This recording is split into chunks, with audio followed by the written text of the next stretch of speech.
Kıbrıs'ın Sesi TV 2020 ekranlarından iyi akşamlar sevgili izleyenler. Gündem Uzar programında Diyalog Medya Grubu Genel Yayın Yönetmeni Sayın Reşat Akar ile birlikte sizlerleyiz. Hemen konuları aktarayım. Evet, ilk olarak akaryakıt fiyatlarında benzine 1, mazota 2 lira indirim gelirken tüp gaz 15 lira zamlandı. Bu arada sebze ve meyve fiyatlarındaki artışlara tepkiler yoğunlaştı. Vatandaşlar bu kadar aşırı fiyat artışı karşısında geçimin iyice zorlaştığını belirtiyor. Konuyla ilgili röportajlarımız var. Onları sizlerle paylaşacağız.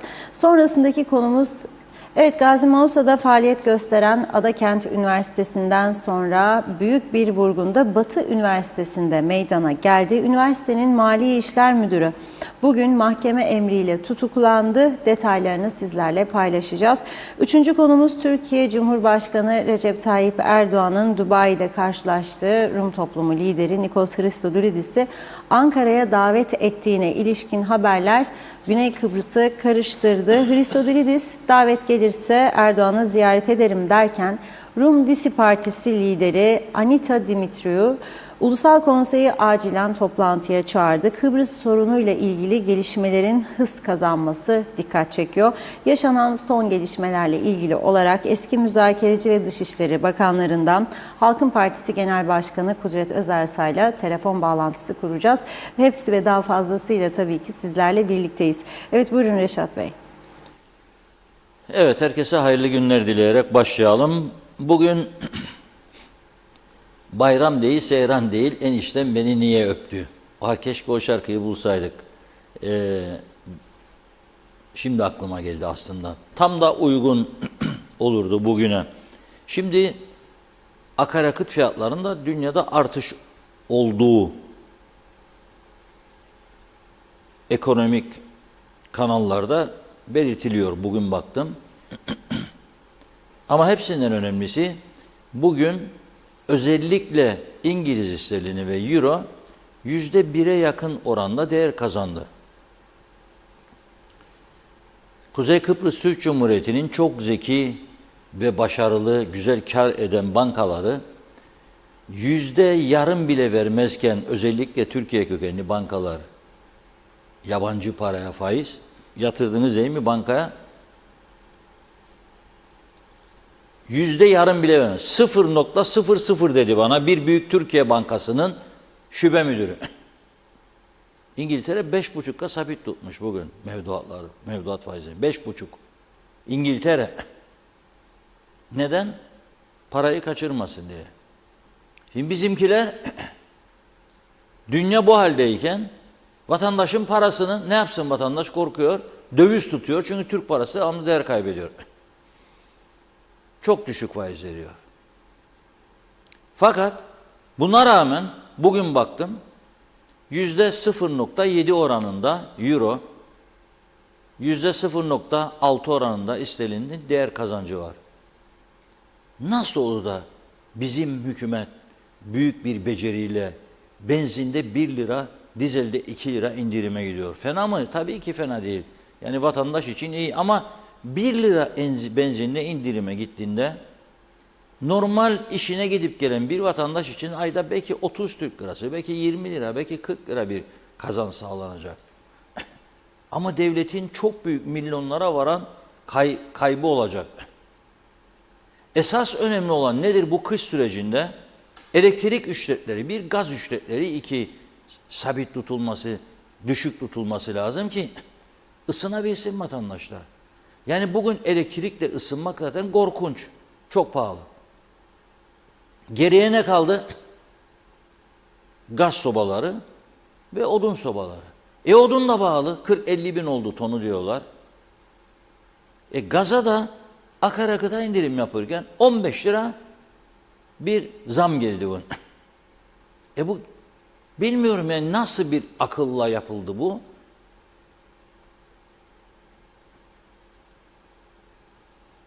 Bunu bir gözden geçirmelerinde fayda var.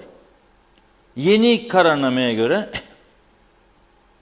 95 oktan benzin 31,21 Türk lirası, 98 31,77, euro dizel 30,65, gaz yağı 30,65'ten satılacak. Tüp gaz ise 375'ten 390 liraya yükseldi. Şimdi diyeceksiniz ki bir ev ne kadar tüp gaz harcar? Bir ev eğer gazla ısınırsa ocağı var, ısınması var. 3 tüp, belki daha fazla 4 tüp isteyecek yani. 15 liradan 60 lira daha bir yük binecek. Netice itibariyle böyle bir karar alındı ama ben akaryakıt indirimini neye bağladıklarını anlamış değilim. Yani akaryakıt dünyada düşüş yok. Biz dövizle alıyoruz, dövizde yükseliş var. Ama esas dediğim gibi ısınma şimdi tam zamanı, havalar soğudu. Gaza 15 lira zam. Burada büyük bir çelişki görüyorum. Çünkü gazla ısınan gariban insanlardır çoğunluğu ya. Yani bekleyin 2 ay 3 ay geçsin bu soğuk havalar. Sonra fakat öyle bir duruma geldi ki şimdi 13. maaşların 21'inde verileceğini de açıkladı hükümet. Dolayısıyla inanılmaz bir zam furyası başladı yine. Bu sadece ithal ürünlerde değil, aynı zamanda yerli ürünlerde de, zebze meyvede çok ciddi fiyat artışları oluyor. Dün başka, bugün başka. Ne oldu? Sorarsanız işte mevsimseldir, işte ne bileyim tarımsal ilaçlara gelen zamdır, işte ne bileyim su fiyatlarıdır. Ya bir yığın mazara çıkacak karşınıza ama netice itibariyle ben bakıyorum vatandaşlar geçim sıkıntısı yaşıyor. Gerçekten. Yani bu insanlar mikrofon uzatıldığında geçmişte konuşmazlardı. Şimdi daha rahat konuşuyorlar. Çünkü artık zorlanıyor insanlar. Buna bir bakmak lazım. Tamam liberal ekonomidir, rekabetle ortaya çıkacak ama öyle değil. Bakın destekleniyor da seracılar. 10 milyonun üzerinde para verdi geçen gün Türkiye Büyükelçisi. Eğer buna rağmen bu fiyatlar düşürülemiyorsa, yani destek veriliyor, ithalat yasaklanıyor, buna rağmen düşürülemiyorsa fiyatlar, açacaksınız kapıları. Yani Anamur'dan gelen belediye başkanı, Vatan Millet Anamur'da ilk radyo başladıydı da oradan durumlara verdiydik, mesajlar verirdik de halka örgütlerdik. Bunlar geçti artık. 60 sene sonra bırak bunu. Anamur Belediye Başkanı'yla bana nasıl ucuz ürün getireceğini konuş. Oradan 1,5 saattir gemi oradan buraya. Onu da yapmıyorlar. Yerli üreticiyi koruyacağım. Ben de isterim yerli üreticiyi koruyasın ama işte fiyatlar yüksek. Baş edemiyoruz. Vatandaşı düşünmek zorundasın sen.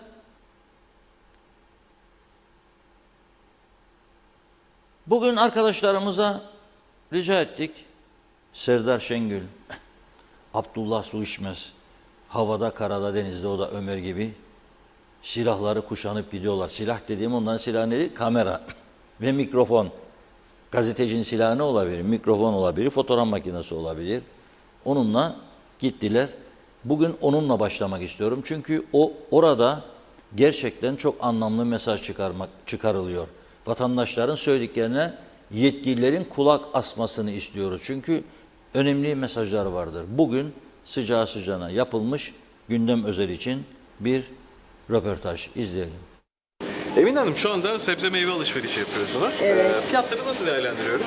Şu an patlıcan indirimdedir. Faydalanmak isterim. 15 liraydı. Ama fiyatları sorarsan fahiş bir rakamdır. Güç yetmek zor. Asgari alınmayı da düşün. Asgari maaşla zordur. Ne emekli geçinebilir ne asgariyle çalışan geçinebilir. Yani öl sürün, mezarını belediye kazsın. Budur bana göre. Habib Bey, şu anda genel olarak raflardaki fiyatları nasıl değerlendiriyorsunuz? Sebze meyve olsun. Valla genelde biz pazarda alıyoruz. Akşama doğru aldığımız için biraz daha ucuzdur. Kıbrıs gibi bir yerde yaşadığımız halde yıllardır balık yemedik yani. Ya bu böyle olmaması lazım. Ben günde inan 10 saat çalışıyorum. Asgari ücret zam gelse dahi yarın her şey 2'ye 3'e katlanıyor. Yani ekonomik olarak... Ekonomi öyle de zordu. Bundan sonra da pek umut yok.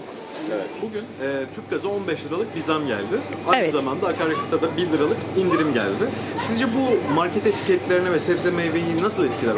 Bunlar sadece göstermelik, insanlarda algı operasyonu diye yorumluyorum. Hiçbir şeyi değiştirmiyor. Ve gazın fiyatının yükselmesi ki bunca insan ısınıyor o tüp gazla. Benzinde 1 liralık bir indirimle bence hiç örtüşmüyor. Algı operasyonu üzerine oynuyor siyasilerimiz, bizi yöneten insanlar her zamanki gibi. Osman Bey merhaba, iyi alışverişler. Şu anda meyve ve sebze fiyatlarındaki fiyatları nasıl değerlendiriyoruz? Nasıl değerlendireyim? Meyve, sebze hep pahalı.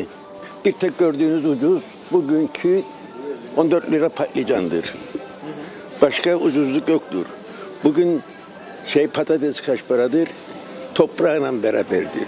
Dolayısıyla o da yüksek çıkar. Geldiniz makamlara oturdunuz. Bu makamların ne işi vardır? Gidip de bir kontrol yaptınız mı? Eczacı başına gidip de eczacı şeylerine baktınız mı? Sadece etiketin üstünde vardır. Gittiğinde euro alın malları. Bu da hükümetin suçu tabii.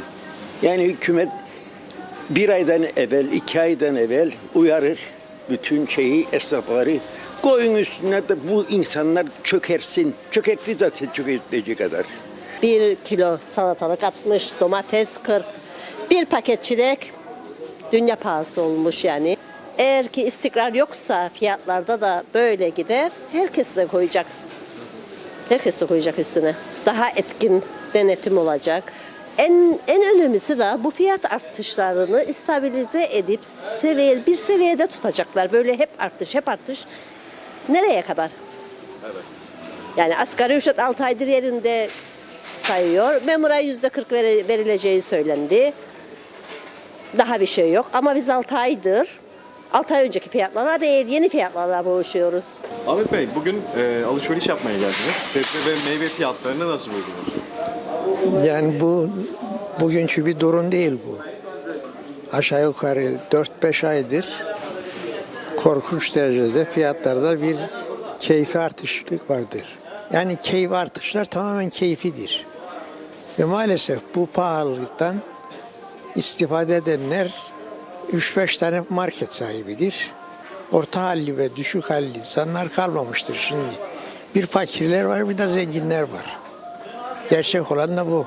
Yani artışlar gelmeden gerekli zamlar yapılıyor. Yani o nedenle artış geliyor yalanına saplanıp kalmamak lazım. Nereye gitsek zam, her yerde zam. Yarın maaşımıza bir zam gelir. Ertesi günü yiyecek içeceğe zam gelir. Yani bu döngü bu şekilde döndüğüne inanıyorum artık. Alıştınız. Yani biz bence alıştık. Halk yani bir yerde sitem ediyoruz, isyan ediyoruz ama Evet. yani bir şekilde de nasıl diyeyim? Evet, katlamak zorundayız veya katlanıyoruz bir şekilde. Evet. Sebze ve meyve alışverişlerindeki fiyatlardan memnunuz. Sadece ben değil, galiba bütün ada memnun olmadığını düşünüyorum bu fiyatlar konusunda. Almış başını gidiyor, bilmiyorum. Ocaktan sonra daha da fiyat artışı bekliyoruz. Bilmiyorum yani. Hiç durum iyi değil ada olarak. Peki bu asgari ücrete zam gelmeden fiyatlarda bir hareketlilik gözlemledin mi? Tabii ki. Benim kendi çalıştığım yer bile dünden bir %33 nokta küsuratlı bir zam artışı yaptılar. Bir de Ocak'ta bekliyoruz. Aynı. Yani bir ay içerisinde 2 kere zam yaptılar. Sadece ben çalıştığım yer için söylüyorum. Buralar herhalde her gün yapıyordur.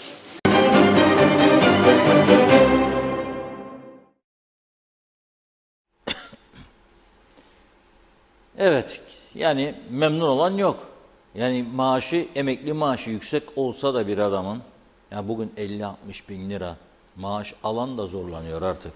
Ha tabii 30 bin alan, 25 bin alan çok zorlanıyor. O ayrı. O ayrı. Elinde insanlar 4 tane 5 tane marketin fiyatlarını yazıyor. Mesela evin ihtiyaçları nedir? Diyelim ki çamaşır deterjanı alacak, bulaşık deterjanı alacak, tuvalet kağıdı alacak, çay alacak ve zepse meyve alacak. Gidiyor bir markete yazıyor fiyatı, özellikle emekli, zaten vakti de var. Sonra gel gidelim diyor hanımına veya eşine. Öteki markete. Ona gidiyor, onu yazıyor. Sonra bir de buna gidelim yazıyor. Sonra bakıyorlar en ucuz hangisi ise ona dönüyorlar. Peki bir markette diyelim ki domates 55 lira. Ötekinde nasıl orada 45 lira olur? Sorusunu herkes sorar. Olur. Çünkü o 45 lira olan adam günde 500 kilo domates satar. 55 olan 50 kilo satamaz. Dolayısıyla 500 satan daha ucuz alır. Daha çok mal çektiği için tüccarda. Bir o var. İkincisi domatesde kar koymaz. Ya 1 lira koyar, 2 lira koyar. Az koyar ki gelen adam gelmişken zaten başka şey de alacak der. Oradan kazanacağım der. Yani bu bir ticari taktik meselesidir diyeceğim. Ticari taktik meselesidir bu. Ama netice itibariyle ticaret odası, sanayi odası, esnaf sanatkarlar odası, bunlar oturup bu ithalatçılarla, önemli ithalatçılarla konuşmaları lazım. Yani bu liberal ekonomi dediğimiz şeyi başka ülkelerin yaptığı gibi uygulayalım biz de. Yani biz bunu kazıklama anlamında değerlendirmeyelim be arkadaşlar. Çünkü diğer kapının diğer tarafı var. Yani güneyi de var. Yani metan sıkışık olmadığı zaman 15 dakikada adam geçer, ilk markette durur. Buranın yarı fiyatına olan bazı şeyleri oradan alır gelir. Var mıdır? Vardır. Ama istemiyorum söyleyeyim. Var mıdır? Vardır. Günlük tüketimimizde vardır. Var. Yani ben bakıyorum var. Ha domates bizden pahalıdır. Doğru. Bizde 55 lira şikayet ediyor insanlar. 2 euro bile değil. Rum tarafında 4,5-5 euro. Domates. Baktım ben. Ama öte taraftan bakıyorsun bazı eşyalar da özellikle bazı ithal ürünler bizden ucuz. Yani bu gerçekler ışığında insaf. Şimdi yılbaşı geliyor, çifte maaş alacak vatandaşlar. Daha da yükleyelim. Halbuki tam tersi. Bayramlarda, yılbaşılarında herkesin evinde gerçek anlamda bir bayram olabilmesi için onlara destek vermek lazım. Esas doğru zihniyet budur. Dumping fiyatlarda düşürmek lazım. Üretici tavuk fiyatında düşür, et fiyatında düşür. Yok ki yılbaşı geliyor diye ete 50 lira daha zam. Düşür biraz. Bir iyilik yap halkına, gene kazanıyorsun zaten. Gene kazanıyorsun. Bir şey kaybetmiyorsun yani. Ama bu uygulama Rumlarda var, bizde yok. Onlarda var. Christmas öncesi pilavını yapacak. Bazı peynir çeşitlerini indiriyor. Göreceğiz, birkaç gün sonra gittiğimizde göreceğiz. Çünkü peynirli yapıyorlar, ellimle yapıyorlar. Düşürüyorlar. Yumurta fiyatları gereklidir, düşürüyorlar. Ondan sonra yükselir gene. Bizim de bu anlayış içinde olmamız lazım. Yani insanlar 3 kuruş zam alırken 5 kuruş ödüyor bu taraftan. Ne anladı bu zamdan? Enflasyonu körüklemenin dışında ne oluyor? Buna bakmak lazım. Ve indirim yapanlar da indirimlerini duyurmaları lazım. Hep bana benim cebe olmasın. Çok iyi para kazananlar var. Vermez arkadaş. Bir tane reklam vermez. O da bana kalsın. Paylaşımcı olmayan insanların sonu ne olur yani zannedersiniz?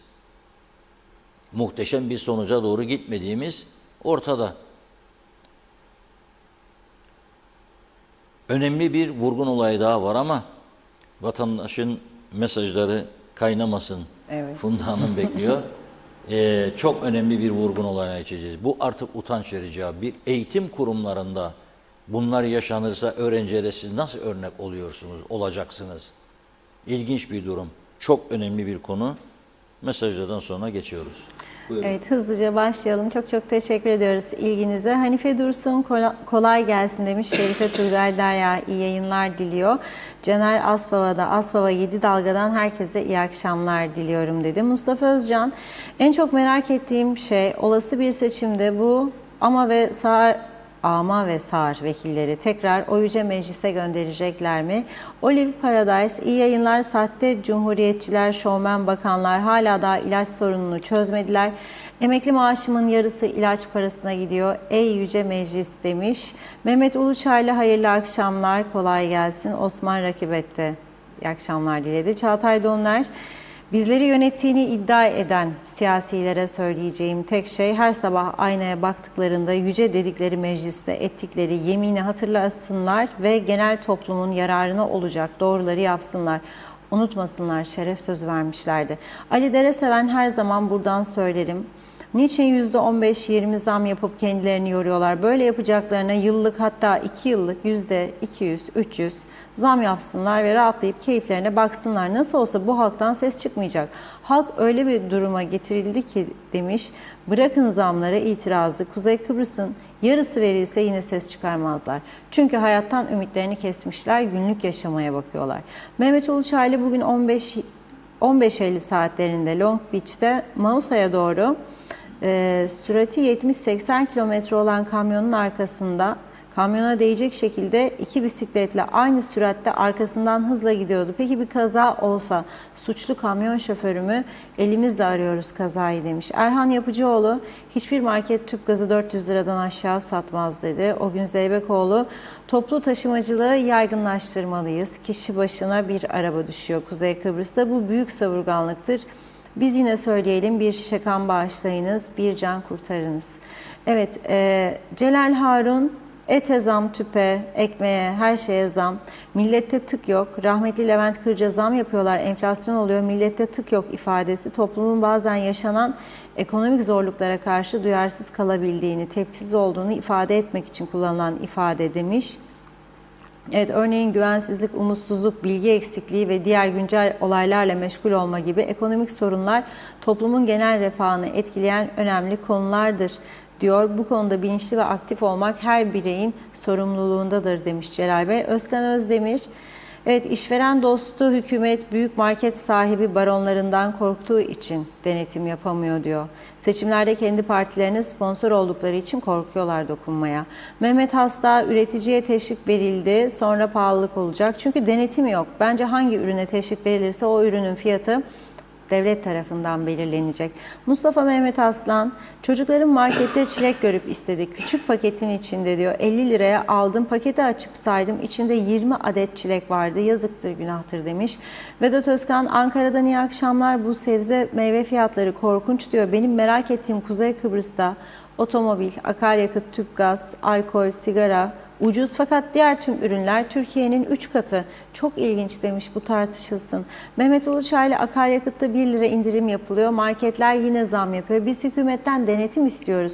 Marketlerde alış ve satış fiyatları etiketlerde yazılı olmalı. Nazime Nalbant, herkese selamlar. Bugün yine Perşembe günü. İyi haber durmak istiyoruz. Bu kadar pahalılık yüzünden geçimler günden güne daha çok zorlaşıyor. Halk sıkıntı çekiyor demiş. Herkes aynı şekilde sorumludur. Bu pahalılıklar yüzünden sonu ne olacak? Yazık değil mi? Demiş Nazime Hanım.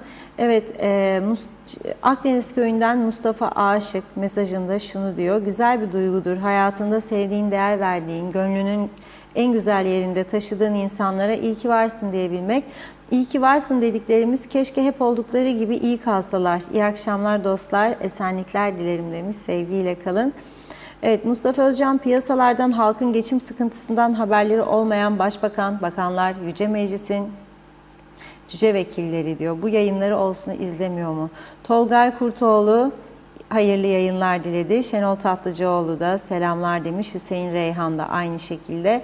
Evet, Celal Harun, Mallı Dağlı Kara Mehmet'in dostlara selam olsun diyor. Zamlarla kazıklanıp yaşamaya devam. Yaşa ama insanca yaşa demiş. Evet, bakıyorum. İsmet Sencer, harikasınız dedi. Bir iki mesaj daha okuyup ara verelim. Daha çok mesajımız var. Evet, Mehmet Uluçaylı, eskiden aileler bayramlarda ve yılbaşlarında bir araya toplanırdı. Şimdi herkes çekirdek aile ancak toplanabiliyor. Her şey ateş pahası demiş. Arif Mustafa Cüce iyi yayınlar diledi. Limonlu'dan Mehmet George Karşılı'da hayırlı yayınlar diyor. Sayın Sigortalı'nın diyor. Sayın Bakanım hiç ilgilenmiyor. Sigortalıların derdi büyük, anlayan yok. Lütfen demiş, çare bulunsun. Evet, Eskul Kutler, bir de tarlada üreticiden alınan ürünlerin fiyatlarını araştırın. Göreceksiniz ki demiş, korkunç fiyat farkı var. Aynur Yüzügüler iyi yayınlar diledi. Ali Cevat'ı da okuyalım. Reşat abi diyor, maalesef alıştılar. Hayatta indirim yapmazlar. Alışmış kudurmuştan beter oldular diyor. İndirim mi yapsınlar? BMW'ye benzini doldurmayacaklar demiş. Zeliha Adaman da iyi yayınlar diledi. Daha çok var. Devam edeceğiz yine. Buyurun. Evet, çok teşekkür ediyoruz güzel mesajlar için. Şimdi ülkemizde kaç tane üniversite var? Üniversite sayısında ciddi bir patlamanın yaşandığını hepimiz biliyoruz. Ve tabii ekonomi, Kuzey Kıbrıs Türk Cumhuriyeti ekonomisi konuşulduğu zaman şöyle bir ifade kullanılır. Ekonominin lokomotifi turizm ve üniversitelerdir denir. Normalde bu bizim ülkemizin ekonomisinin lokomotifi evet turizmdir. Ama ada ekonomilerinde bir de ticaret önemlidir. Bizde üniversiteler son yıllarda ticaretin önüne geçmiş gibi görünüyor. Olmasın mı? Tabii ki olsun. Ama denetimli olsun. Ama yolundan çıkmasın bu iş. Çünkü eğitim sektörüdür. Yani çocuklarımızın geleceğiyle ilgili en önemli yerdir üniversiteler.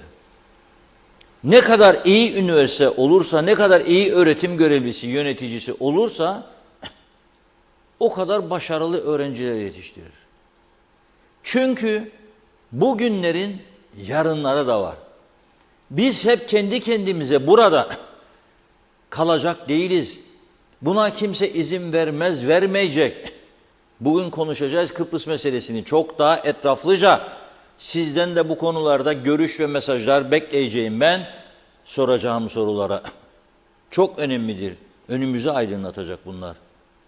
Şimdi sen üniversitelerde, burada 23 üniversite onay verirsen ve bu 23 üniversitenin bir tanesi 3-5 ay önce ortaya çıkarsa ki 10 milyonun üzerinde vurgun, üstelik rektörü ve öğrenci işleri sorumlusu. Onun daha o iskandalın yankıları daha devam ederken tutuklandı ve itiraf etti kendisi de.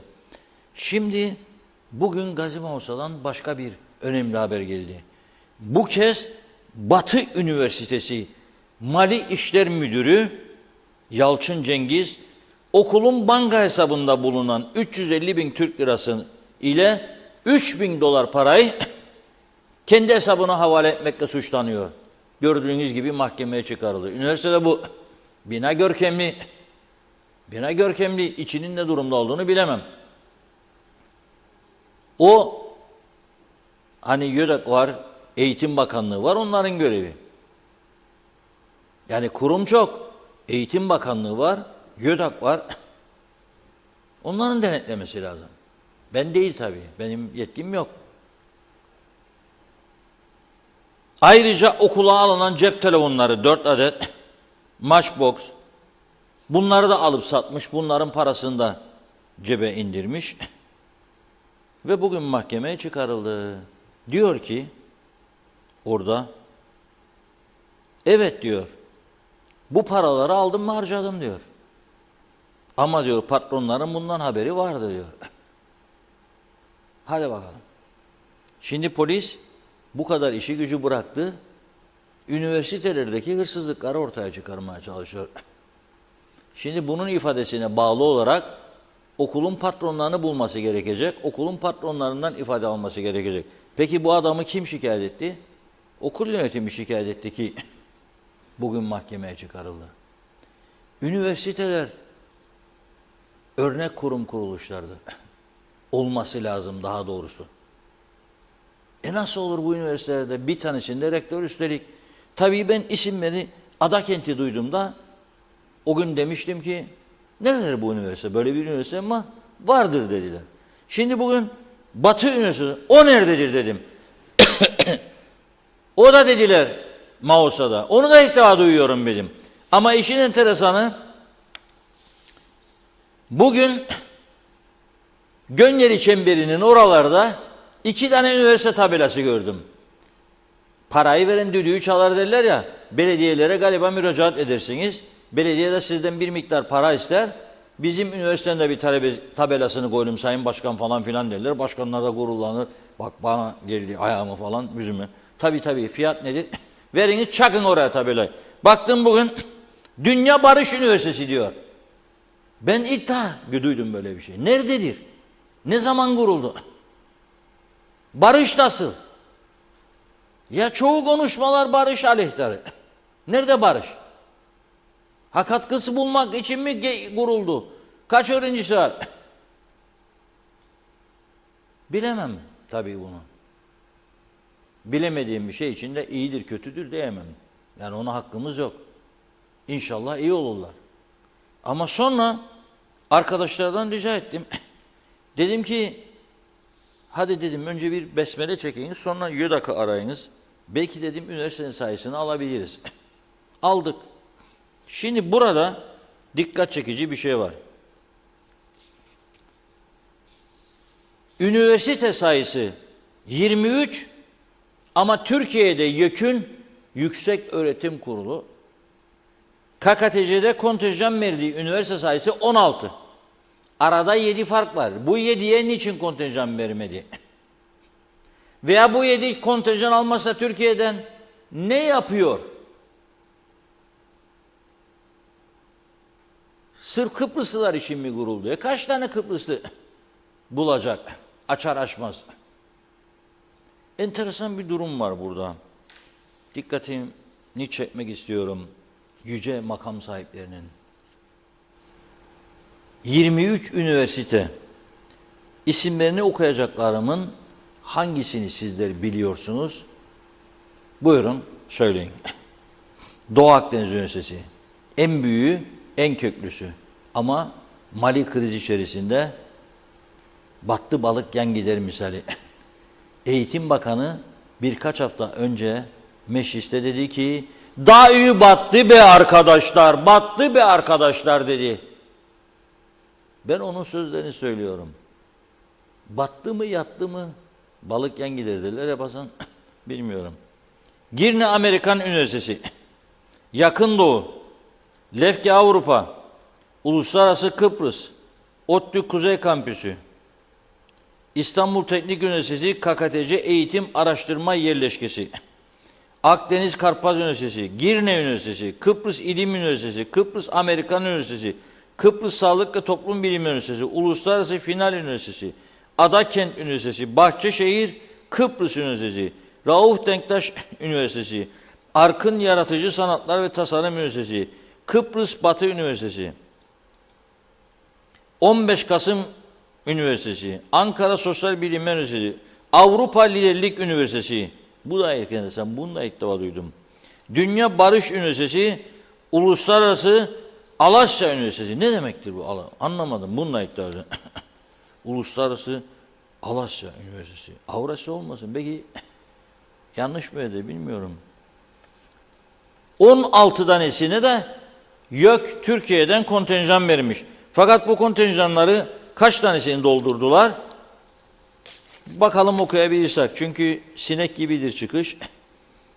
Adakent Üniversitesi Gazi Mausa.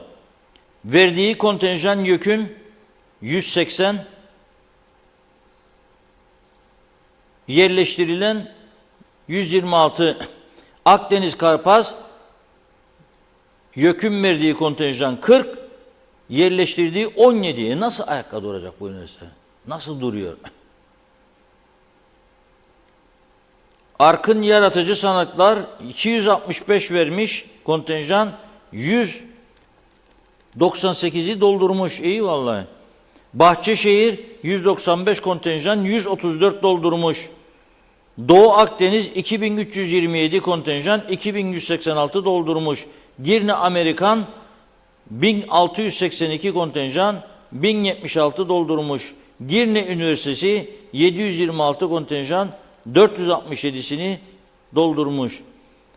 Kıbrıs Amerikan Üniversitesi 200 kontenjan, 83 doldurmuş. Kıbrıs Batı Üniversitesi, az önce okuduğum yeni iskandal meselesi, 132 kontenjan, 57'sini doldurmuş. Kıbrıs İlim Üniversitesi 326 kontenjan, 211 doldurmuş. Kıbrıs Sağlık ve Toplum Bilimleri 230 kontenjan, 230'una doldurmuş. Helal olsun vallahi. Lefke Avrupa 1782 kontenjan, 1587 doldurmuş. Rauf Denktaş Üniversitesi 70 kontenjan, 28'ini doldurmuş. Uluslararası Final 546 kontenjan, 455'ini doldurmuş. Uluslararası Kıbrıs 1096, 950'sini doldurmuş. Yakın Doğu Üniversitesi 2417, 1716'sını doldurmuş. 12.214 kontenjan, 9.521'i doldurulmuş. Bu saydığım 16 üniversitenin. Ama Kuzey Kıbrıs genelinde faaliyet gösteren üniversite sayısının 23 olduğunu bildirdi bize YÖDAK bugün. Bu üniversite 6 tanesi hiç dıştan öğrenci almadan nasıl ayakta durur? KKTC'deki öğrenci sayısı, bunları sonra dediğim gibi bizim adını bilmediğimiz, duymadığımız üniversiteleri gençler ne zaman öğreniyor, nasıl öğreniyor da gidip oralarda eğitim görüyorlar? Bilemiyorum. Bu konu artık ciddiyetle ele alınması gereken bir konudur. Yani sonunda hepimiz zarar göreceğiz bundan, ülke görecek. Nitekim bakın Afrikalılar meselesinde çok zarar gördü ülke. Hala görmeye devam ediyor. Yani gelip burada okuyacak adı altında gelenlerin ezici bir çoğunluğunun burada huzuru bozacak işler yaptığı ortaya çıktı. Özellikle de uyuşturucu ve fuhuş ticaretinde korkunç patlama var. Ve buna bağlı olarak hastalıklarda patlama var. Devlet hastanesine başvuran AIDS sayısında patlama var. Hepatitlerde patlama var. Ve sen devlet olarak bundan aldığın paranın çok daha fazlasını harcıyorsun. Nereye? Bir, daha çok polis alıyorsun. Bunları suçüstü yakalamak için.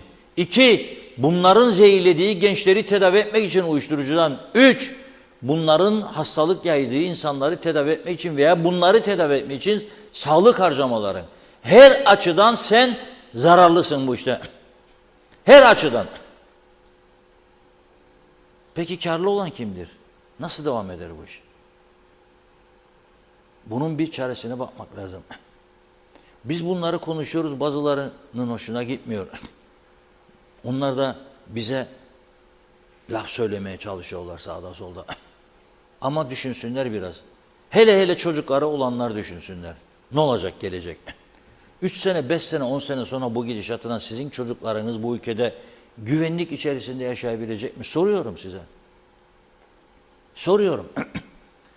Dünyada suç sıralamasında birinci olan ülkenin 40-45 yaşında öğrenci diye adamlar getiriyorsunuz buraya ve salı veriyorsunuz sokaklara.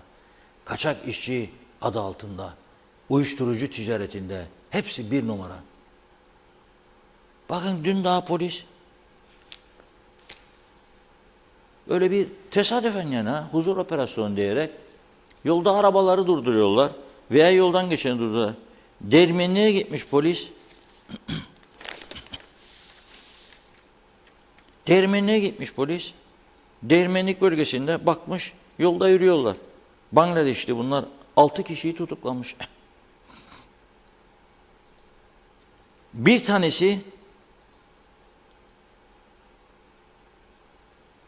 tanesi Hüseyin Mahmut Abbas Babul 2018 yılından beri kaçakmış ülkede. Ve bu insanların kaldıkları yerleri gidin görünüz, insanlığınızdan utanırsınız. Hep Gazze'ye bakıyoruz. Sokaklarda insanlar beton yığınlarının altında. Bir de bunların kaldıkları yerlere gidelim. Bize yakışır mı acaba bakalım? Bakalım. İhbar üzerine belediyeler de görevini yapmıyor. Bakın, belediyeler de görevini yapmıyor kesinlikle. Öyle senede bir veya 10 ayda bir, o da ihbar üzerine gidip bir iki pansiyonu geziyorlar. Pansiyon değil kardeşim, pansiyon değil. Pansiyon değil. 2 kişilik tavukçu dükkanının üst katında 2 kişinin yatabileceği bir mekanda gittiğinizde ihbar üzerine 15 kişi bulmadınız mı siz? Ve hepsini hasta vaziyette bulmadınız mı? Tümü hastaydı. Çıkardınız oradan, mühürlediniz oraya. Nereye gitti bu insanlar? Kim bilir neredediler? Nereye gitti? Attığınız sokağa nereye gitti? Tümü hastaydı. Ama bu denetimlerin çok daha etkili bir şekilde yapılması lazım. Bakın, 2 kişilik odayı 15 kişiye kiralayan da suçtur. Bu da suçtur. 2 kişilik odayı 15 kişiye biri kiralıyorsa bana ne diyemez. Çünkü salgın hastalıklara davetiye çıkarıyor. Bu ülke insanına zarar veriyor demektir. İstediğinizde siz 1.1 virgüle göre insanları yargılarsınız, tutuklarsınız, götürürsünüz mahkemeye. Suçlu ilan edersiniz. İstediğinizde de önünüzde yetki olduğu halde bunu yapmazsınız. Nasıl olur bu iş? Sarı çizginin üzerine park etti. Yetkin vardır, yazıyorsun cezayı. Ama 20 kişi bir odada buldun, 2 kişilik odada yatan 20 kişi, bunun şeyi yoktur, cezası yoktur bunun. Suçludur, kiralayan da suçludur. Ben bilmezdim kardeş. Ödeyeceksin cezasını ki bir daha kime kiraladığını bilesin kardeş o zaman. Ödeyeceksin cezasını ve bir daha kiralayacaksın da bilesin sayısını, bana demeyesin. Ben bilmezdim kardeş. Ne münasebet ya. Ama yapmıyorlar. Bunun bu ülkeye zararından, karından çok fazla zararı vardı. Bu uygulamaların. Doğru dürüst öğrenci alacaklarsa buyursunlar. Hoş geldin, sefa geldin. Ama denetleyecek arkadaş. Denetleyecek. Ve mecbur olacak. Üniversiteler her ay muntazam rapor verecekler. Muhaceret Müdürlüğü'ne, Eğitim Bakanlığı'na. Eğitim Bakanlığı da bunu talep edecek. Yok ben vermem. Ne münasebet vermezsiniz? O zaman ben de kapıyı kapatırım size. Ama kapatamazlar da, işin ilginç yanı. O yetkileri yoktur, kapatamazlar. Buyurun Funda Hanım. Okuyalım mesaj. Kaldığımız yerden devam edelim. Günay Şeherli ile evet diyor ki, kendi yaşadığım ülkemde kendimi yabancı hissediyorum. Yolda yürüdüğüm zaman değişik her türlü insan görüyorum ama bu insanlar ülkemize çalışıp bize hizmet veriyorlar. Beğenirsiniz, beğenmezsiniz. Biz gerçeği zamanla göreceğiz. Bizi yıllardır yönetenler ne yapıyor? TMT niye kuruldu? Ülkenin güzel yaşaması değil mi? Devlet bizi normalleştireceği halde anormalleştiriyor. Bu zamlarla bize ne oldu acaba? Kimse mutlu değil demiş. Ali Dereseven, internet 4-5 saatten beri devamlı gidip geliyor. Bir gün dahi olsa huzurlu bir gün geçiremiyoruz. Çok ağır kelimeler kullanmak istiyorum ama terbiyem buna el vermiyor. Her gün için bizleri biraz daha çok bitiriyorlar demiş. Necdet Mavi Gözlü kardeşimin haykırışlarına yürekten katılıyorum. Niyazi İnancı, böyle gelmiş böyle gider, ağlanacak halimize güleriz, müstahakımızdır, seçmemek lazım boş insanları. Mehmet Bulduk, Türkiye petrole her gün indirim yapar, bizde tüpgaz artar, 390 lira oldu. Hadi gel buradan yak demiş. Ali Cevat, Kuzey Kıbrıs halkı hiçbir zaman birlik beraber değil, başımıza vursalar ses çıkarmayız. Tema Yavaş, iyi yayınlar, yağmurlu soğuk Londra'dan selamlar. Yakında Kıbrıs'a geleceğim, burası çok soğuk. Mehmet Uluçaylı, bugün ayın 14'ü. Aralık ayı bitiyor, 1,5 ay geçti. Sağlık Bakanı verdiği sözü unuttu. Yan gelip koltukta dinleniyor. Sigorta hastalarının eczanelerden alacakları ilaç problemini çözemiyor demiş. Mehmet Ali Özdemir, iyi akşamlar, iyi yayınlar. Mennan Polat, hükümet market zincirlerine teslim olmuştur. Asgari ücreti de marketlerin istediği doğrultuda belirlenecek. Meral Kavas, kolay gelsin sizlere. Vatandaş bir olup boykot çağrısı yapıyorum. Bir müddet alışveriş merkezlerine gidip alışveriş yapmayalım. Mehmet Ömer Balcıoğlu, Londra'dan selamlar, saygılar. Yağmurlu ve soğuk Londra'dan. Niyazi İnancı, üniversitelere yine kıyak çekti şimdiki hükümet. Maalesef çok zordaymışlar. Vergi indirimi yapıldı. Tüm üniversitelere resmi gazetede yayımlandı. Mehmet Uluçaylı bugün Ünal Üstel açıkladı. Trafiği rahatlatacak çevre yolları yapacaklarmış. Var olanları iyileştirin, bize yeter diyor. Yollar çukurlardan geçilmiyor. Mehmet İnancı, hoş vakitler değerli dostlarım, mutlu yayınlar demiş. Mehmet Şenler, kolay gelsin. Mehmet Zeki Yıldırım, bu tür üniversiteler eğitim ve bilim yuvası değil, kirli işler yuvasıdır diyor. Bilmediğimiz daha neler var neler.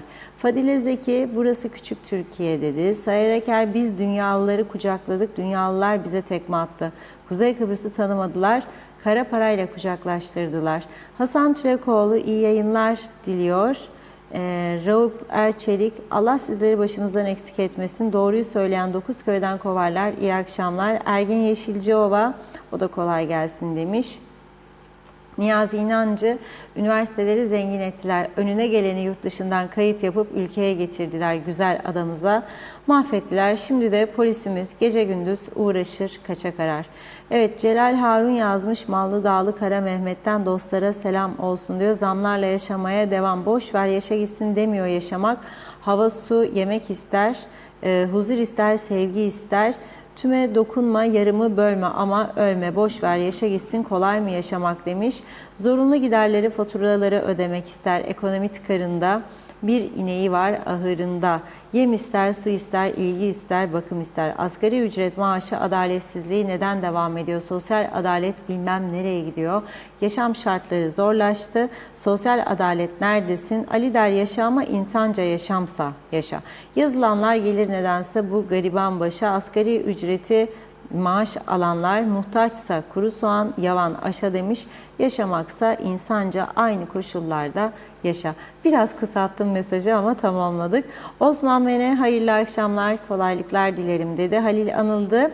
Ne kadar çok üniversite açılırsa o kadar çok eğitim kalitesi düşmekte. Hatta öğrenci profili düşmekte. Mezun olan birçok öğrenci İngilizce öğrenmeden, konuşmadan mezun oluyor.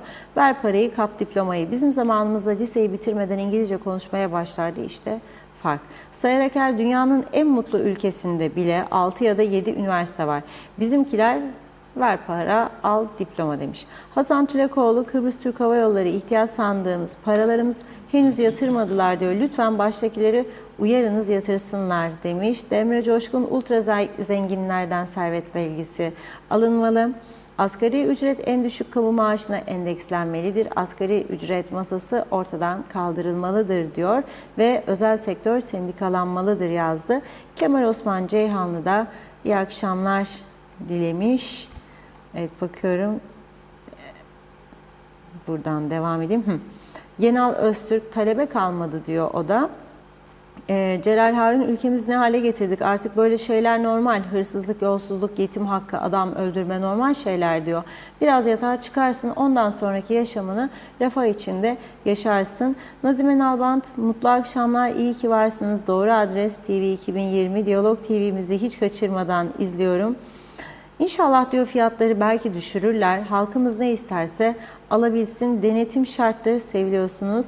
Asir Altın Öz, vukuatlı sürücülere zorunlu trafik güvenliği eğitimi olmalı demiş, başka çare yok. Bir iki mesaj daha okuyalım. Erdal Yarkın, iyi yayınlar diledi Hüseyin Koltan'da. Doğru haberin gerçek adresi, iyi ki varsınız demiş. Özkan Özdemir, geçen otobüse bindim, tek beyaz bendim diyor. Ersin Şemi, herkes dedi, kaldı. Mehmet İnancı, Reşat Bey, üniversite patlaması var adada. İsimlerini ilk defa duyuyoruz diyor. Diğer mesajında insanlar süt içebiliyor mu Sayın Akar? Lütfen söyleyin demiş. Ersin Şemi Londra'dan selamlar. Kolay gelsin güzel insanlar dedi. Devam edeceğiz yine mesajlarımıza. Şimdi bir ara verelim. Reşat Bey buyurun. Evet. Şimdi biz zepse meyve fiyatlarından bahsettik. Dedik ki domates güneyde bizden daha pahalı. 4,5-5 euro.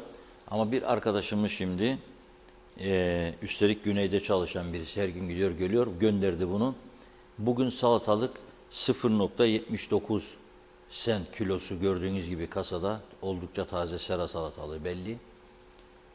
Bu tabii 1 euroyu 31'den koyarsak 0,79 olduğu zaman işte bu 25 TL civarında.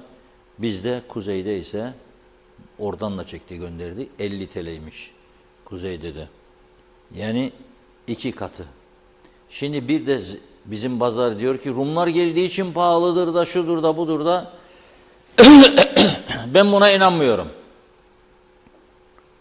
Rumlar geldiği için pahalı değil. Üretim yetersiz olduğu için bir.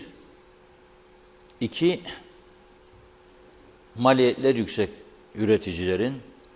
Kullandıkları ilaçlar özellikle oldukça pahalı ve denetimsiz tabii. Denetimsiz. O daha da büyük tehlike de o aynı zamanda. Bunun yolu kapıları açmaktır. Peynir ithalatına bile bizde karşı çıkıldı uzun zaman. Yerli üretimi batırmakmış. Ya Avrupa istiyorsunuz. İngiltere'de yaşayan Kıbrıslı Türkler Türk veya Rum marketlerine niçin gider acaba? Çünkü Kıbrıs'tan, Güney Kıbrıs'tan sabah sabah bahçeden toplar ürünü adam, götürür saat 4'te 5'te teslim eder Larnaka havaalanına. Oradan uçakla gider İngiltere, 2 saatte fark var. 10'da vardığında 8'dir orada saat. Ve günlük bizim burada gidip marketten aldığımız gibi o da günlük Kıbrıs'ta üretilen sebzeyi, meyveyi alıyor. Ve bazı durumlarda Kıbrıs'tan da ucuz alıyorlar. Şimdi İngiltere'de domates, patates, patlıcan, bamya, salatalık üretilmez mi ya? Üretilir. Niye koyuyorlar? İngiliz üreticileri batırmak için mi? Yok. Bu liberal ekonomidir. Ve aynı zamanda Avrupa uygulamasıdır. Biz niye bağırıyoruz? Daha çok üretip, daha düşük fiyatla, daha çok satış, daha çok kazanç. Ama olmuyor işte, yapamıyoruz yani. Evet, bu konuyu geçtik. Şimdi gelelim kaç gündür konuşmadığımız Kıbrıs meselesine. Kıbrıs meselesi artık çok ciddi bir şekilde gündeme gelmeye başladı. Hayırlısıyla 2023'ü uğurlayalım. 2024'ün içerisinde Kıbrıs meselesinin çok hareketleneceğini hep birlikte göreceğiz. Sayın Erdoğan'ın Atina'ya gitmesi, oradan Yunanistan Başbakanı'yla olumlu mesajlar vermesi ve birçok anlaşma imzalanması, şimdi 2 Şubat'ta Mitsotakis'in Ankara'ya gerçekleştireceği ziyaret, Kıbrıs'ta iki liderin buluşması, yemek yemesi ve Birleşmiş Milletler Genel Sekreterinin buraya yeniden özel temsilci ataması müzakereler için.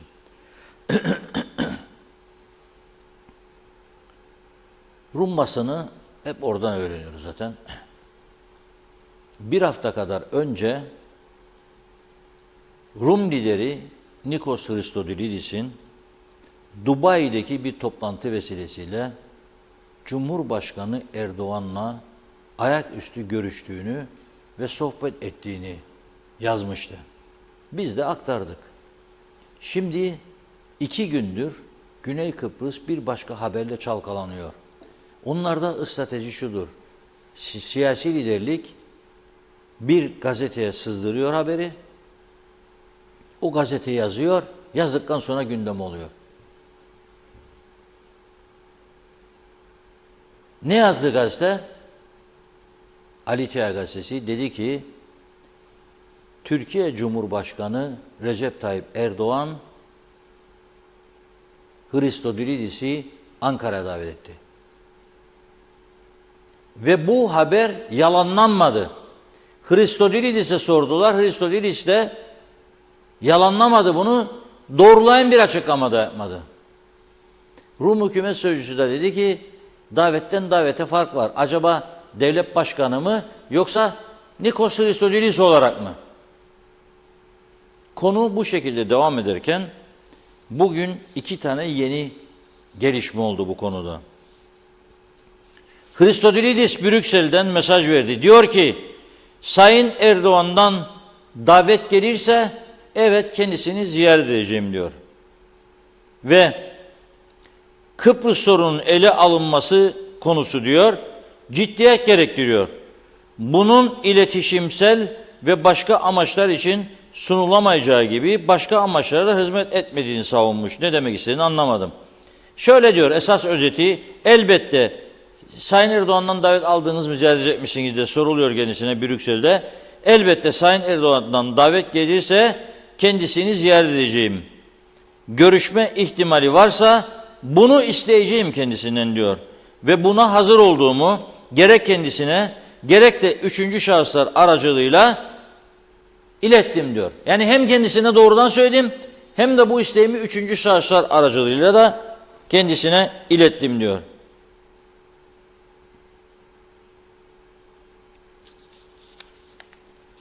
Diğer taraftan da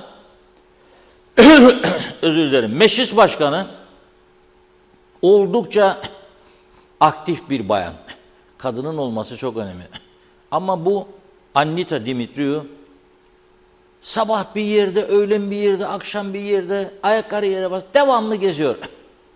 Brüksel, Hindistan, Pakistan, İran, Irak, Suriye, Lübnan, Almanya, Strasbourg, oralara da gidip geliyor, oradan davet ediyor. Devamlı hareket halinde. Aynı zamanda da Rum kesimindeki iktidar partisi, en büyük parti, tabii şu anda iktidar değildirler çünkü Christodoulidis partiden çekilerek bağımsız aday oldu diye hükümete destek vermeyeceğiz ama veriyorlar çünkü aynı parti adamı, aynı görüşte. En büyük partisinin lideri aynı zamanda Rum Temsilciler Meclisi Başkanı. Diyor ki, aynı Alitea gazetesi manşet atıyor bugün. Diyor ki, neden gizledin Christodoulidis diyor bu daveti. Ve bu parti başkanı da soruyor kendisine. Türkiye Cumhurbaşkanı Recep Tayyip Erdoğan'ın özel bir sohbet sırasında Christodoulidis'i davet ettiği bilgisini biz neden basından öğreniyoruz da kendisi bize bunu söylemiyordu. Ve Ulusal Konseyi acilen toplantıya çağırıyor. Onlarda biliyorsun bir ulusal konsey var. Bizde de danışmanlar kurulları var. Cumhurbaşkanlığı ve diğerlerine. Bir yığın danışman var. Ulusal konsey yoktur. Danışma konseyi var galiba.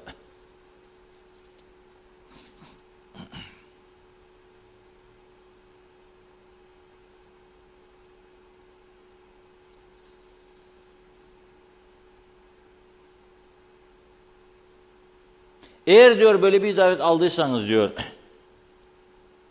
Christodoulidis'e biz diyor bunu gazeteden öğrenmek zorunda değiliz diyor. Bizi siz bilgilendirmek zorundasınız siyasi partileri diyor. Ve biz bundan rahatsızlık duyuyoruz diyor. Ancak diyor böyle bir görüşme de olursa rahatsızlık duymayık diyor.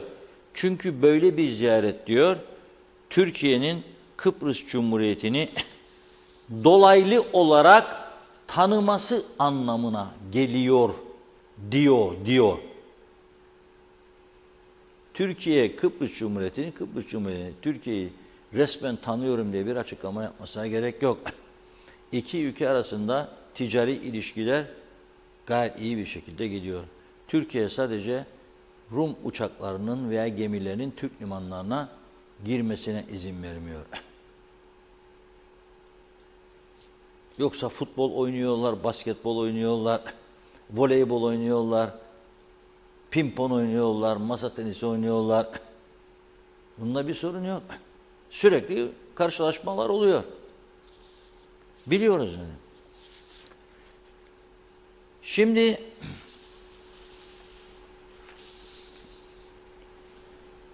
Cumhurbaşkanı Erdoğan'ın Hristodelis'le görüşmesine siz nasıl bakıyorsunuz merak ediyorum. Yani neticede adam Avrupa Birliği üyesi, 28 ülkeden birinin lideri ve Türkiye'nin AB ile üyelik müzakerelerinin sürecinin ilerlemesi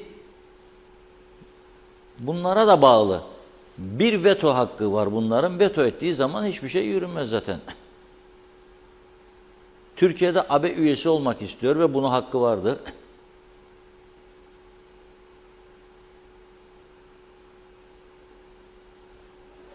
Ha belki şöyle düşünürsünüz. Ersin Tatar Bey'i de davet etsin. Da orada Mitsotakis'i de davet etsin. Mesela 2 Şubat olabilir. 4'e otursun görüşsün, o olabilir. 2 garantör ülke, ana vatan. Böyle bir şey de olabilir. Bununla da böyle bir gelişmeyle de karşılaşabiliriz yakında. Onun için söylüyorum ki öyle bir zamandayız ki özellikle makam sahipleri, yani bazı şahinlere bizde cici görünecek diye, alkış alacak diye, siyaset dilinde karşı tarafa ağır küfürlü laflar kullanmasın. Çünkü yarın bir masada buluşacaklar, görüşecekler,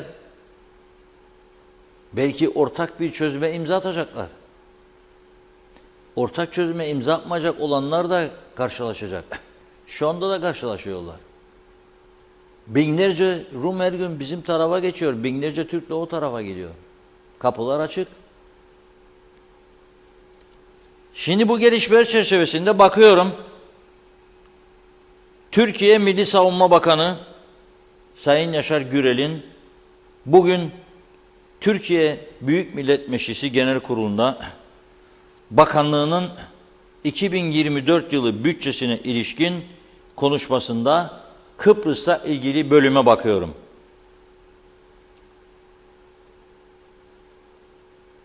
Bakan Güler Kıbrıs konusunda artık tek ve kesin çözümün uluslararası kamuoyunda da açıkça dile getirilmeye başlandığı gibi adada 2 ayrı devlet, 2 ayrı halk olduğu gerçeğiyle hareket etmek olduğudur diyor. Kıbrıs Türk meselesinin, Kıbrıs Türk halkının meşru çıkarlarını ve güvenliğini teminat altına alacak şekilde bir an önce çözüme kavuşturulmasının öncelikli olduğunu belirtiyor Türkiye Savunma Bakanı Sayın Güler. Bakın tekrar söylüyorum. Kıbrıs Türk halkının meşru çıkarlarını ve güvenliğini teminat altına alacak şekilde Kıbrıs meselesinin bir an önce çözüme kavuşturulması öncelikli bir konudur diyor. Bu kapsamda muhataplarımızı artık miadı dolmuş statükocu ve proaktif söylemleri bir kenara bırakarak konuya tarihi ve mevcut gerçeklere uygun, makul ve mantıklı bir şekilde yaklaşmaya davet ediyoruz. Milli meselemiz olan Kıbrıs olan bu konuda Kıbrıslı kardeşlerimizin meşru çıkarlarını her koşulda desteklemeye, garanti ve ittifak anlaşmaları doğrultusuna adanın huzuru, güvenliği ve refahı için elimizden geleni yapmaya devam edeceğiz. Ülkemizde meydana gelen büyük deprem felaketi sonrası yapılan ziyaret ve görüşmeler sonucunda komşumuz Yunanistan'la ilişkilerimizde olumlu bir dönem yaşıyoruz diyor. Amacımız Ege ve Doğu Akdeniz'deki sorunlarımızı uluslararası hukuka, iyi komşuluk ilişkilerine ve müttefik ruhuna uygun bir şekilde çözüme kavuşturmaktır. Bununla birlikte barışçıl bir çözüm için çaba gösterirken milli hak ve menfaatlerimizden asla taviz vermeyeceğimizi de her defasında ifade ediyoruz diyor. Şimdi Cumhurbaşkanı Erdoğan'ın Rum lideri Anastasiadis'i Ankara'ya davet ettiği haberi, iddiaları diyeyim daha doğrusu. Ankara'dan henüz bir yalanlama veya doğrulama gelmedi. Belki de ayaküstü konuşurken Ya Nikos gel bir Ankara'ya görüşelim demiş olabilir Sayın Erdoğan. Böyle esprileri vardır yapar. Hatta çağırayım Ersin Bey de gelin falan filan demiş olabilir.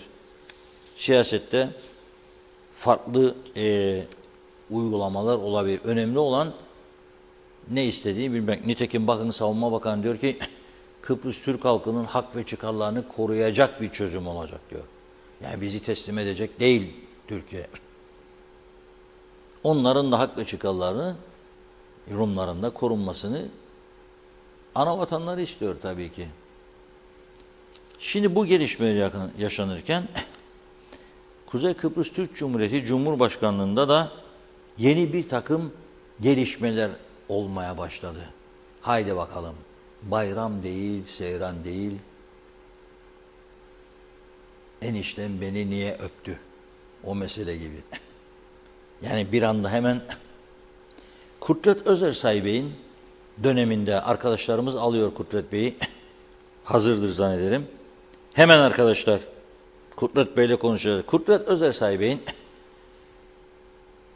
Dışişleri Bakanı olduğu dönemde müsteşarı olan Güneş Onar benimle de çalışmış bir arkadaştı. Hürriyet Kıbrıs Gazetesi'ni yönettiğim dönemde Güneş Onar muhabirimizdi orada. Çalışkan ve başarılı bir arkadaştı.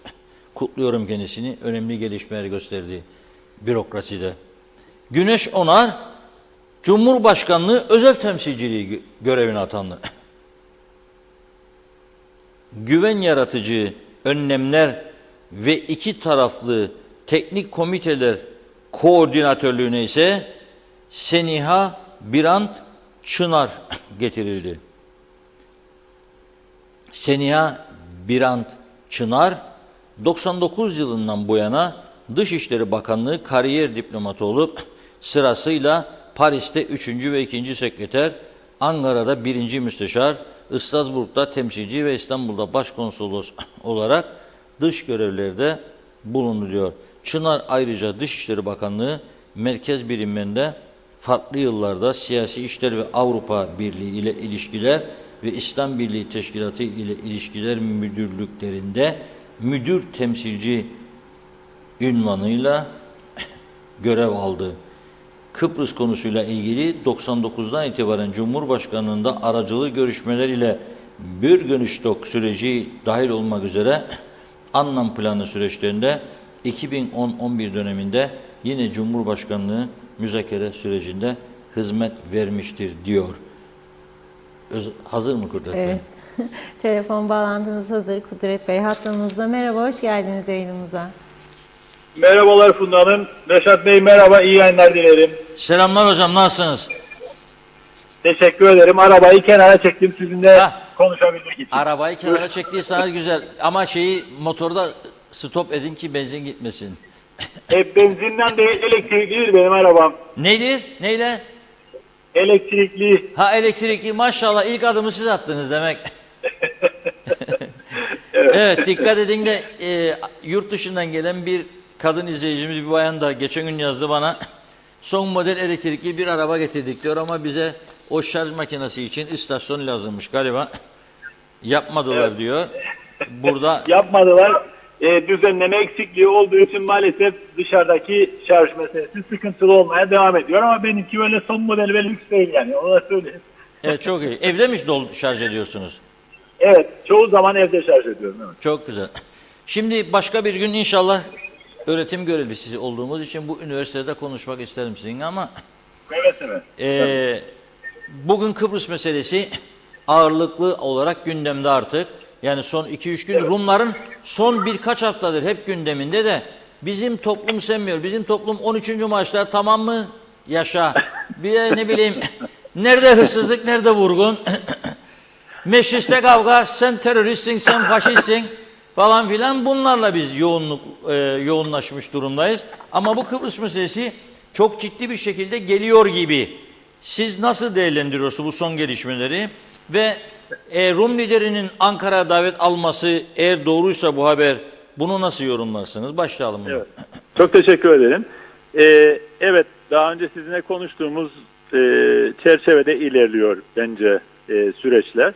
Hatırlarsanız bundan birkaç ay önce bütün bu olumsuz bakışlara rağmen bir aşamada bazı gelişmeler olacağı öngörüsünde bulunmuştuk. Siz Evet. de, ben de yaptığımız Evet, yorumlarda. Türkiye ile Yunanistan arasındaki ilişkiye önce bir bakmak lazım. Türk-Yunan ilişkilerinde geçmişte de böyle çok gergin dönemlerin ertesinde çoğu zaman iç politikaya dönük olarak verilen katı mesajlardan sonra bazen bazı yakınlaşmalar olduğunu görüyoruz. Yani 90'lı yıllarda da bu olmuştu, hatırlarsanız rapprochement denilen böyle iki devletin yakınlaşması, sıkıntılı ve gergin dönemlerden sonra yakınlaşma.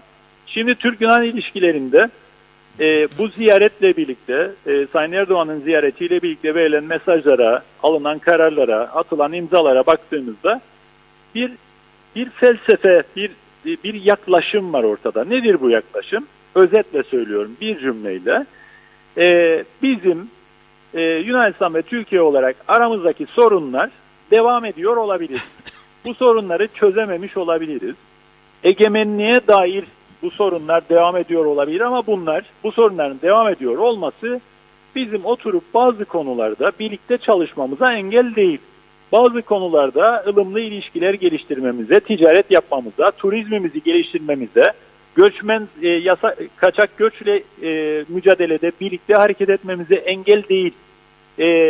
Ulaştırma alanında, gençlerin işbirliği yapması alanında, teknoloji alanında işbirliği yapmamıza, aramızdaki diğer egemenlik meselelerinin devam ediyor olması engel değildir düşüncesi, felsefesi, yaklaşımı ortaya konuldu.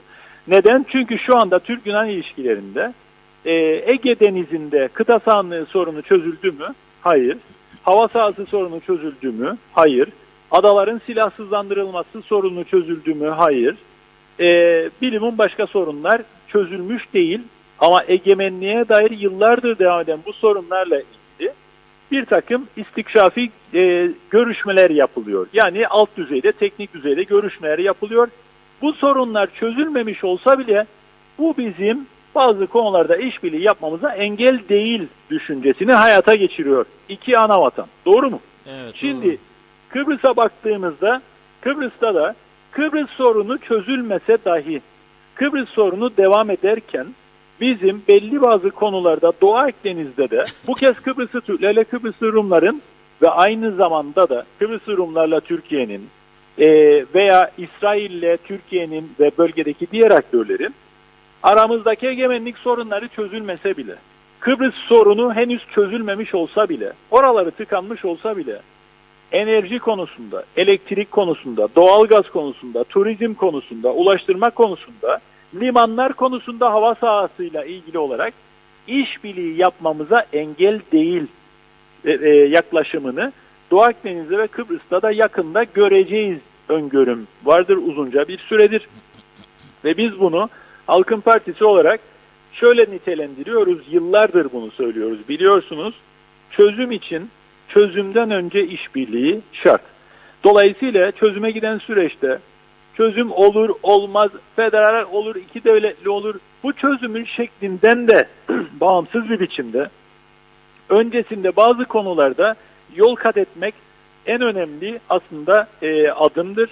Dolayısıyla yakın gelecekte Kıbrıs'ta da belli bazı konularda işbirlikleri görme ihtimalimiz vardır diye düşünüyorum. Çünkü eğer Türkiye ve Yunanistan Ege'deki egemenlik sorunları devam ediyor olmasına rağmen çözülmemişken bu konularda oturup işbirliği yapabiliyorlarsa Kıbrıs'ta da Doğu Akdeniz'de de buna benzer gelişmeler yaşanabilir diye düşünüyorum. Sayın Christodoulidis'in Ankara'ya davet edildi miydi, edilmedi miydi yönündeki tartışmaya baktığımızda satır aralarını okumamız gerektiğini düşünüyorum. Benim hissiyatım şudur. Bu arada geçen akşam Birleşmiş Milletler resepsiyonunda Sayın Christodoulidis'le görüşme imkanım olduğu, ayaküstü bir de sohbet ettik kendisiyle. Uzun bir aradan sonra tekrar görüştük. Ben yıllarca kendisiyle aynı müzakere masasında karşılıklı epey müzakere ettik. Bildiğim, tanıdığım birisidir. Şunu okuyorum, şunu görüyorum. Belli ki Sayın Erdoğan kendisine Kıbrıs Cumhuriyeti Cumhurbaşkanı olarak değil ama belki bir özel ziyaret, belki bir özel görüşmek için gelmek istersen buyur gel gibi. Yani Christodoulidis olarak geleceksen buyur gel gibi bir teklifte bulunmuş olabilir diye düşünüyorum. satır arasından okuduğum budur ve böyle bir davete tabii ki icabet etmesi kendisi açısından çok kolay bir şey değil.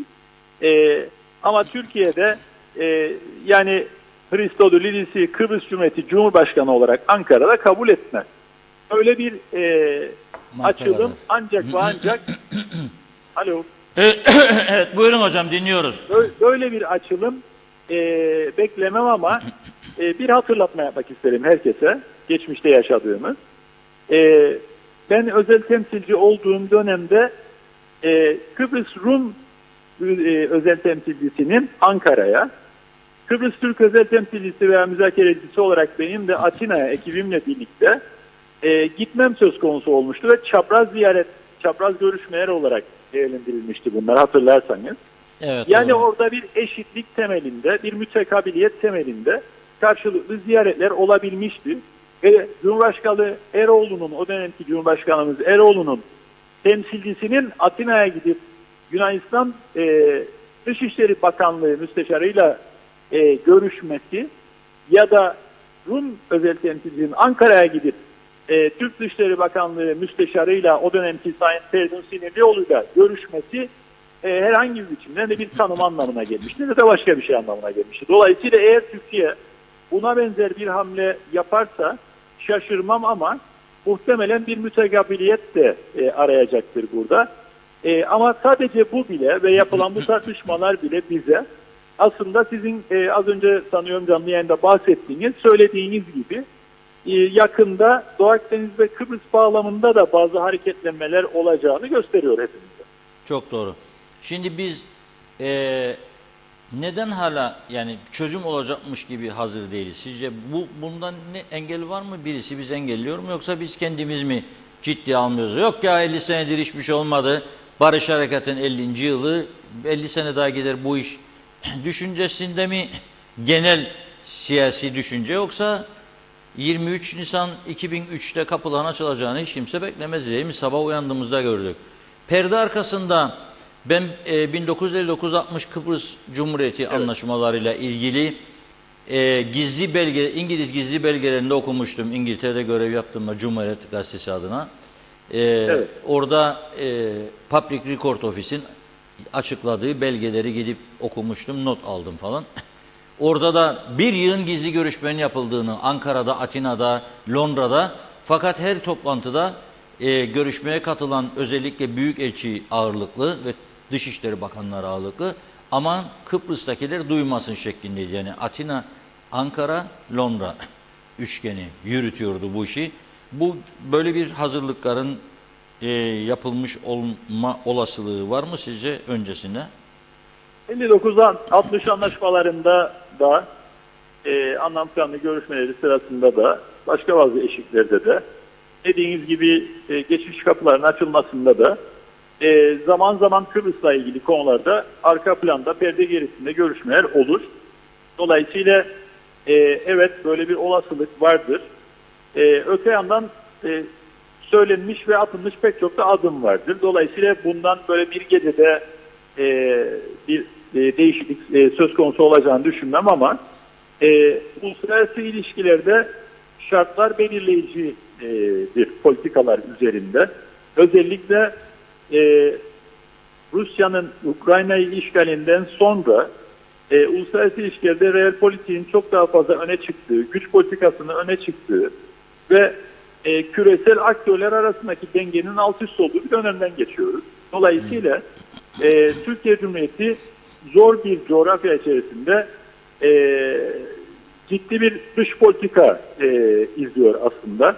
Ve pek çok kişi bazen şaşırıyor atılan bazı adımlara. Ama ben Türkiye Cumhuriyeti'nin dış politikası bağlamında yakında Kıbrıs'la ilgili olarak şöyle bir gelişme beklerim.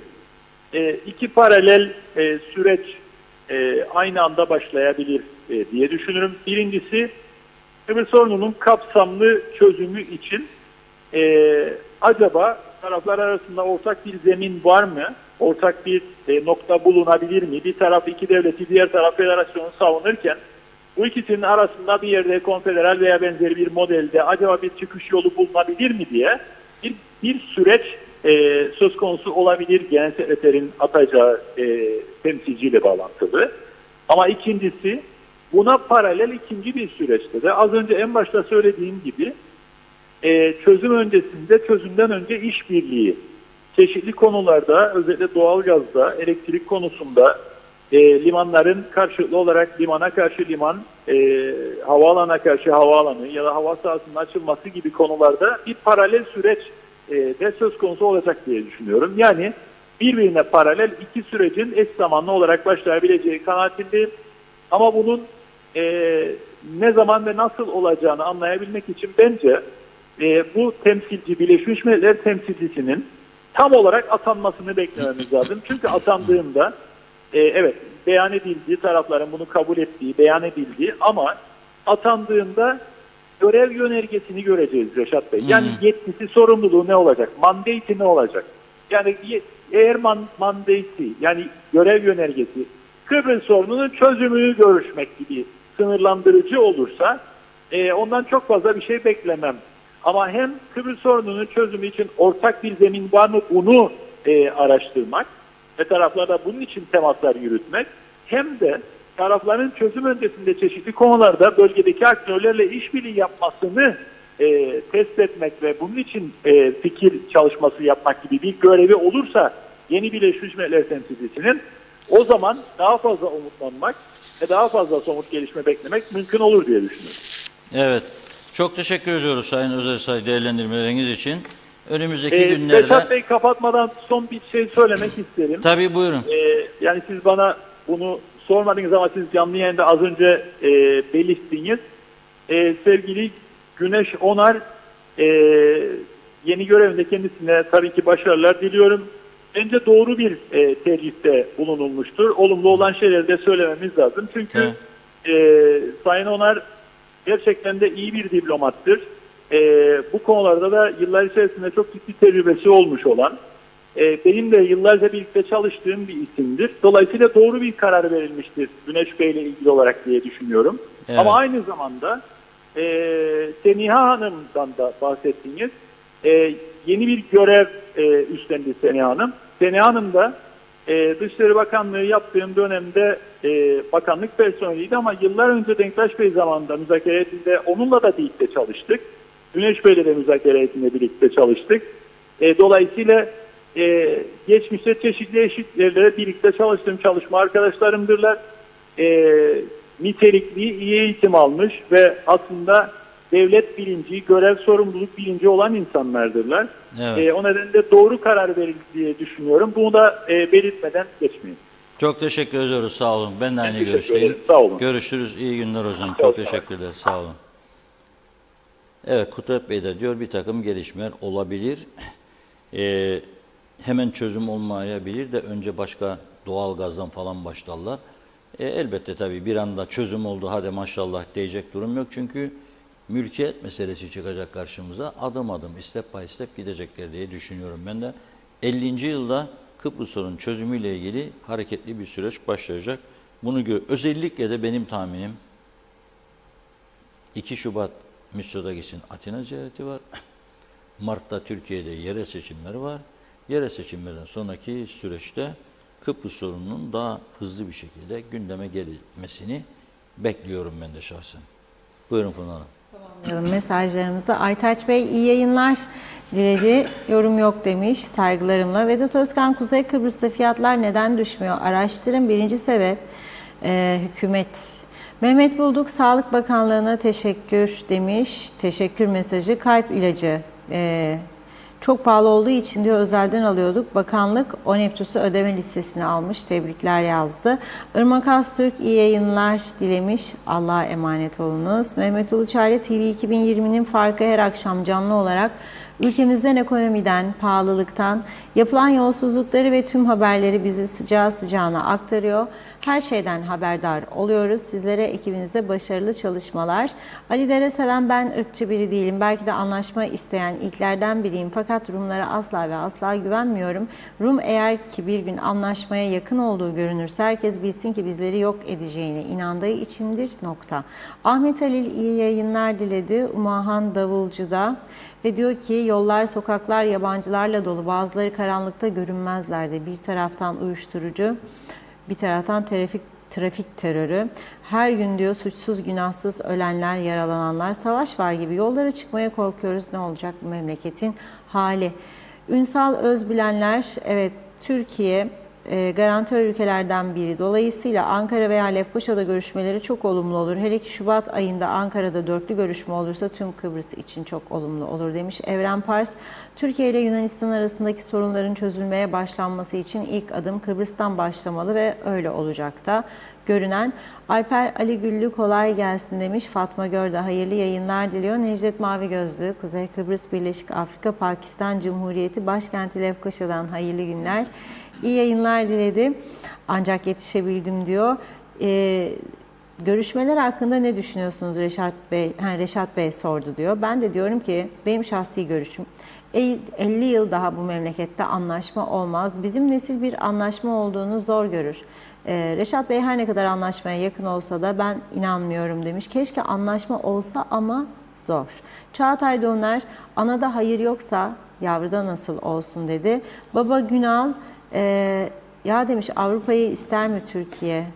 Mustafa Özcan, bu akşam Fenerbahçe'miz ve Beşiktaş'ımızın Avrupa maçları var. Her iki takıma da başarılar dilerim diyor. Diğer mesajda da ülkeyi yönetemeyenlerden Güney'le anlaşma beklemek ne kadar mantıklı. Yaşasın vatan millet Sakarya. İşin ucunda mama yoksa hiçbir şey olmaz. Sürünmeye devam demiş. 4'te 3'ü memur olan ülkenin rahatı keyfi yerinde. Boş verin diyor geride kalanları. Niyazi İnancı, büyük güçler düğmeye bastı. Orta Doğu'ya ince ayar çekiliyor. Kim ne derse desin demiş. Mehmet İnancı, Reşat Bey yeni yılda çözüm olacak mı sizce diyor. Bizim taraf bu çözüme hazır mı demiş. Salih Mullalı, herkese çok selamlar. Telaş yok, her şey güzel olacak. Zeynep Toros, iyi ki varsınız, iyi yayınlar demiş. Mehmet Daman'da, Ercan Mehmet Gürkanlar'da. Evet bakıyorum Ali Keleş'te iyi akşamlar, iyi yayınlar diledi. Mehmet Daman, eşitliğimiz kabul edilmezse bir anlaşma olmaz ancak ekonomik ödevlerini hükümet görevinde olanlar en etkili ve en iyi şekilde yerine getirilmelidir dedi. Ali Keleş'i de okuduk. Zannediyorum tamamladık. Çok teşekkürler. Buyurun.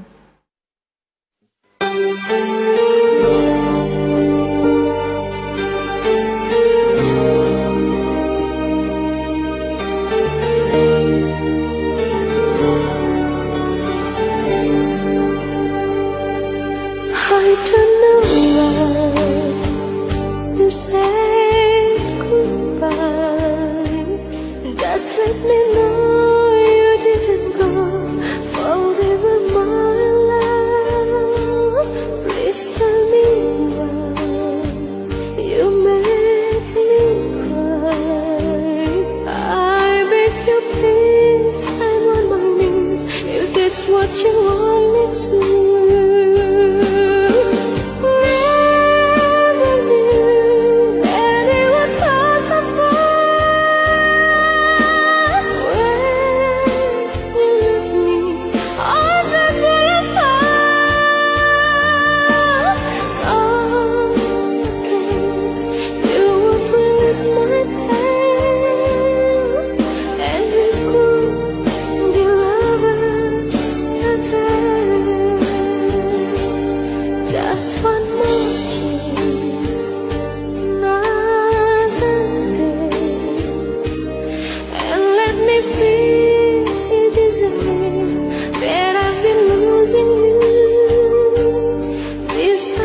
Evet, şarkımızı da dinledik ve böylelikle programın sonuna geldik. Polis dün gece yine denetime çıkmış, trafik denetimine. Sıklaştırdı bu aralar.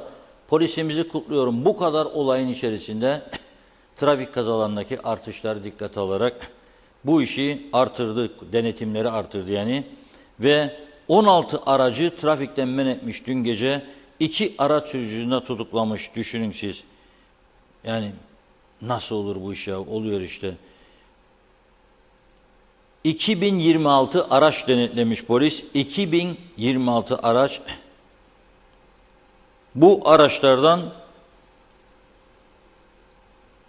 238 tanesi yasal hız sınırının üzerine süratle yani ceza almış. 238, 15'i alkolden, biri ehliyetsiz, ikisi sigortasız, 16'sı emniyet kemersiz, 14'ü ruhsatsız araç kullanmaktan dolayı rapor edilmiş. 22 tanesi trafik ışıklarına uymamak, 41'i sürüş esnasında cep telefonu konuşmak, 44'ü diğer trafik suçlarından olmak üzere 393, 2000 araç denetledi, 393'ü ne? Ceza kesti. Düzelme yok. Ey yüce meclis, bitirin bu bütçeyi artık da bir haftanızı bu hayati meseleye ayırın. Caydırıcı cezalar gündeme gelsin. Yeni yıla böyle girelim. Bu şekilde yürümez bu iş. Evet, bugünlük bu kadar. Yarın inşallah, maşallah yeniden görüşeceğiz diyerek veda edelim. Evet, çok çok teşekkür ediyoruz ve programımızı tamamlıyoruz sevgili izleyenler. Yeniden görüşünceye dek hoşça kalın.